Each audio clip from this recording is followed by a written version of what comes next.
బాధలో, కష్టములో, ప్రాణాపాయ స్థితిలో ఉన్న సమయంలో యేసు ప్రభుల వారు వారితో అన్నాడు, భయపడవద్దు, ధైర్యముగా ఉండుడి, నేనే అని చెప్పాడు. ఆయన ప్రారంభంలోనే నేనే మీ దేవుడను, రక్షించేవాడను, సహాయం చేసేవాడను అని విన్న తర్వాత కూడా పేతురు ఏమంటున్నాడు, నీవే అయితే అనగా ప్రారంభంలోనే పేతురుకు ఒక సందేహం వచ్చింది. అందుకే ఆయన ప్రయాణంలో ప్రభు సెలవిచ్చినా కూడా ముందుకు సాగలేక, ప్రభువును చేరలేక మధ్యలోనే ఆయన ప్రయాణములకు ఆటంకము కలిగింది. అందుకు కారణము ఆయనలోని సందేహం. అదే అల్ప విశ్వాసం. దేవుని బిడ్డ, ఈ లోకములో నిత్యము ప్రభు సన్నిధానమున చేరి ప్రార్థిస్తున్న మనమందరము కూడా అడగడమేమో అడుగుతాం, అడిగి ఉన్న వాటిని మీరు పొంది ఉన్నామన్న ప్రార్థనను కూడా మనము చేస్తాం. అవి పొందలేని సమయంలో సందేహం మనలో ఉంటుంది. ఈ సందేహం లోకములో ఉన్న వారికి కనిపించదు, కానీ ప్రభువునకు మాత్రమే కనిపిస్తుంది.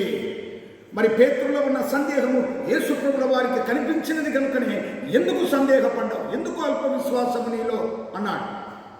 దేవుని వాక్యము సెలవిస్తుంది, అడుగువాడు సందేహింపక అడగవలను అంటుంది. ఈ సందేహము అనున్నది ప్రారంభము అపవాది నుండి ప్రారంభమైనది. ఏదేను తోటలోని ప్రభు ఆ చెట్ల ఫలములు తింటే మీరు చనిపోతారు అన్నారు. అదే చెట్ల ఫలములు అపవాదిగాడు అవ్వకు చూపించి వీటిలో ఏవైనా తినవద్దా అని అడిగారు. పలాని చెట్ల ఫలం మేము ముట్టకూడదు, అవి ముట్టినా తిన్నా మేము చనిపోతామన్నాడు. వెంటనే వాడు ఒక సందేహాన్ని, ఒక అనుమానాన్ని వారిలోకి పంపించాడు. ఎలా పంపించాడంటే, అది తినదినమన మీరు చావరు, మీ కళ్ళు తెరవబడతాయి, మంచి చెడ్డలను ఎరుగుతారు, మీరు దేవతల వలె అవుతారని మీ దేవునికి తెలుసవా? ఇది మీరు గ్రహించలేకపోతుంటున్నారు. ఆయన వలె మీరు ఉండకూడదని ఆయన మిమ్మల్ని తినవద్దని చెప్పాడని ఒక సందేహం కలిగించింది, ఒక అనుమానము కలిగించింది.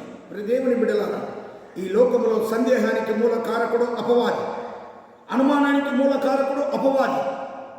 పట్టుదలతో ప్రార్థిస్తున్నాం, అడుగుచున్నాము, కానీ మనలో సందేహం అనేది ఉన్నది, మనలో అనుమానం అనేది ఉన్నది.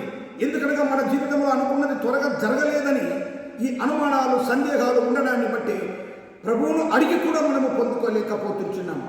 పిలిచిన దేవుడు నమ్మదగిన దేవుడు, నడిపించే దేవుడు ఆయన, బలపరిచే దేవుడు ఆయన, స్థిరపరిచే దేవుడు ఆయన, పడిపోయిన చోట లేవనెత్తే దేవుడు ఆయనే అని నీవు ప్రార్థించి ఆయన సన్నిధానమున వేడుకున్న మరలను నీవు నేను పొంది ప్రభువులో బ్రతికెదము గాక.